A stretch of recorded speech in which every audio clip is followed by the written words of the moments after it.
ત્યાં તમામ તંત્ર જે સજ્જ થઈ ગયું હતું અને જે પ્રકારે વહેલી સવારથી હવે મતદારો ધીમે ધીમે અહીં આવી રહ્યા છે। અમે જ્યાં ઉભા છીએ મોડાસાનો જે ટીન્ટોઈ ગ્રામ પંચાયત વિસ્તાર છે ત્યાં મતદાન કરવામાં આવી રહ્યું છે, જ્યાં પ્રાથમિક શાળાની અંદર 2 બૂથ આવેલા છે, ત્યાં મતદાન શરૂ થઈ ચૂક્યું છે અને જે પ્રકારે અગાઉ જે તંત્ર દ્વારા સંપૂર્ણ તૈયારી કરવામાં આવી છે, મતકુટી સહિતના જે પોલિંગ સ્ટાફ છે, સુરક્ષા કર્મચારીઓ છે અને 133 ગ્રામ પંચાયતમાં લગભગ 2.94 લાખ જેટલા મતદારો મતદાન કરવા જઈ રહ્યા છે। એટલે કે આ સંજોગોમાં શાંતિપૂર્ણ માહોલમાં મતદાન થાય તેવા આશા સાથે તંત્ર દ્વારા સંપૂર્ણ તૈયારીઓ કરી દેવામાં આવી હતી અને વહેલી સવારથી જ મતદાન અહીં શરૂ થયું છે। ગ્રામ પંચાયત જે ટીન્ટોની છે ખૂબ જે પ્રકારે મોટી ગ્રામ પંચાયત છે અને આ સંજોગોમાં અહીં મોટી સંખ્યામાં મતદારો મતદાન કરતા હોય છે। આપ જોઈ શકો છો કે એક મતદાર અહીં પહોંચ્યા છે અને પોતાનો મતાધિકારનો ઉપયોગ કરી રહ્યા છે। ખાસ કરીને સરપંચ તેમજ સભ્યો માટેની જે ચૂંટણી છે તેના માટેનું મતદાન અહીં થઈ રહ્યું છે અને ખાસ કરીને મોટી સંખ્યામાં લોકો વહેલી સવારથી હવે આવશે। આપે મતદાન કર્યું છે, પ્રથમ મતદાન કર્યું છે, કેવું મતાધિકારનો ઉપયોગ કર્યો, કેવું લાગ્યું? સારું લાગ્યું છે। કેવા કેવા મુદ્દાઓ સાથે મતદાન કરી રહ્યા છો? તો હવે ગામમાં સુધારા વધારા, રસ્તા, પાણી, લાઇટિંગ, આ બધું એના હિસાબે આ વોટિંગ કરીએ।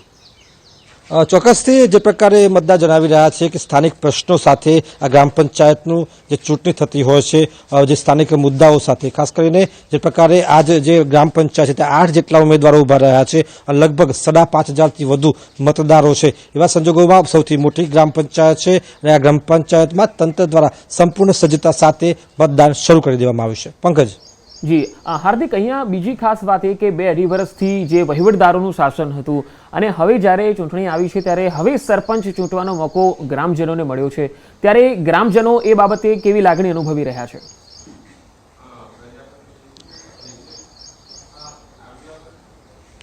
ચોક્કસથી પંકજ, જે પ્રકારે છેલ્લા 2.5 વર્ષથી વહીવટદારનું શાસન હતું, જે પ્રકારે ગ્રામ પંચાયતની ચૂંટણી હતી એ સતત ઠેલાતી જતી હતી, પરંતુ આ સંજોગોમાં હવે અવસર મળ્યો છે મતાધિકારનો, લોકશાહીનો, કે લોકો પોતાનો મતાધિકારનો ઉપયોગ કરી અને પોતાની ગામડાની સરકાર ઊભી કરી શકે। કારણ કે સ્થાનિક પ્રશ્નો છે, ફળીએ ફળીએ એક પ્રશ્ન હોય છે, પાણીનો હોય, ગંદકીનો હોય, પાણી નિકાલનો પ્રશ્ન હોય, વિકાસના પ્રશ્નો હોય છે, રોડ રસ્તાના પ્રશ્નો હોય છે, એટલે આ તમામ પ્રશ્નો સાથે જે પ્રકારે લોકો મતદાન કરતા હોય છે। ચોક્કસથી જે સરપંચના જે ઉમેદવારો છે, સભ્યોના ઉમેદવારો છે, તે વચનો આપતા હોય છે, વાયદા કરતા હોય છે, તેમાં ચોક્કસથી મતદારો પોતાનો જે ફાયદો છે એ વાયદામાં તે જોઈ અને મતદાન કરતા હોય છે। કારણ કે ગામડાનો વિકાસથી જ તે પોતાનો જે વિસ્તારનો વિકાસ કરી શકાય છે। એટલે ચોક્કસથી પંકજ, ગામડાની સરકાર રચવાનો એક અનેરો મોકો મતદારોને મળ્યો છે અને કહી શકાય કે ન્યૂઝ 18 પર અપીલ કરી છે કે વધુમાં વધુ લોકો પોતાનો મતાધિકારનો ઉપયોગ કરે, કારણ કે 2.5 વર્ષે આ વાળો મળ્યો છે, તેમને સમય મળ્યો છે કે પોતાનો મતાધિકારનો ઉપયોગ કરીને આ વખતે ખાસ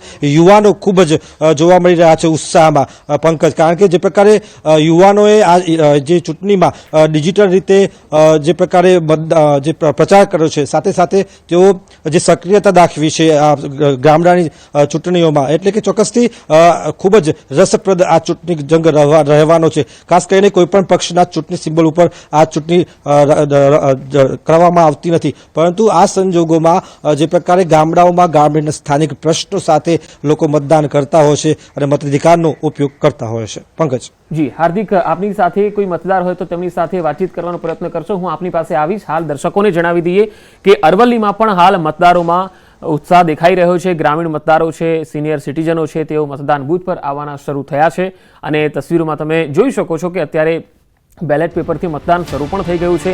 સાંજે 6 વાગ્યા સુધી મતદાનની પ્રક્રિયા ચાલવાની છે। ચૂંટણીનો પૂરો સ્ટાફ જે છે એ ખડે પગે છે અને પોલીસનો પણ બંદોબસ્ત ગોઠવવામાં આવ્યો છે। અલગ અલગ જગ્યાએથી અમે રિપોર્ટ્સ આપને આપીશું, ગ્રાઉન્ડ રિપોર્ટ આપીશું। અલગ અલગ જિલ્લાઓમાં જે ગ્રામ પંચાયતોની ચૂંટણી થઈ રહી છે તેમાં કયા પ્રકારની વ્યવસ્થા છે, મતદારોમાં કેવો ઉત્સાહ છે।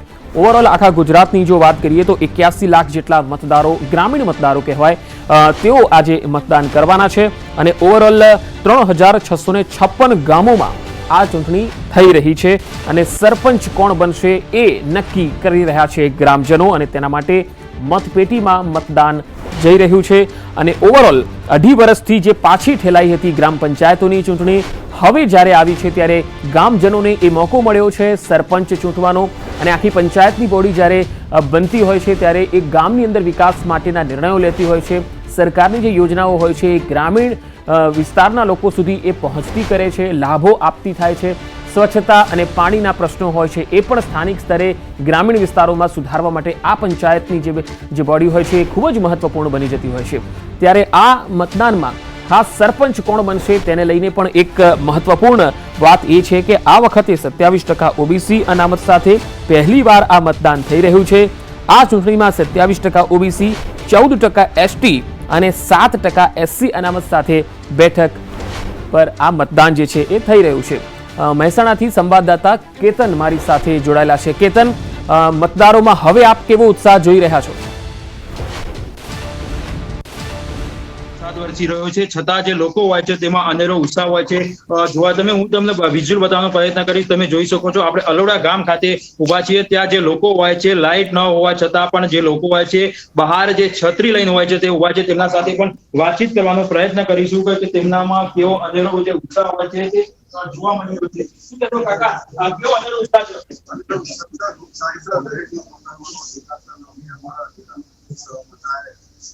ચોક્કસથી જણાવી દઉં કે લોકોમાં અનેરો ઉત્સાહ છે. લોકો કહી રહ્યા છે કે મતદાન ફરજિયાત કરવું જોઈએ. પોતાના મતદાનનો ઉપયોગ કરવા માટે હાલ પહોંચ્યા છે. ફરી વખત હું એ વિઝ્યુઅલ બતાવવાનો પ્રયત્ન કરીશ કે હાલમાં તમે જોઈ શકો છો કે લોકોમાં અનેરો ઉત્સાહ હોય છે. બહાર પણ જે વરસાદ હોય છે વરસી રહ્યો છે, પણ લોકો છત્રી સાથે જે મતદાન કરવા માટે આવી પહોંચ્યા છે. મહેસાણા જિલ્લાની વાત કરીએ તો મહેસાણા જિલ્લામાં 235 જેટલી જે ગ્રામ પંચાયતો હોય તેમાં જે મતદાનની પ્રક્રિયા હોય છે તે શરૂ થઈ ચૂકી છે. સવારે 7 વાગ્યાથી સાંજે 6 વાગ્યા સુધી આજે મતદાન હોય છે તે થશે. જી, આપ જોડાયેલા રહેજો કેતન, હું આપની પાસે ફરી એકવાર આવીશ.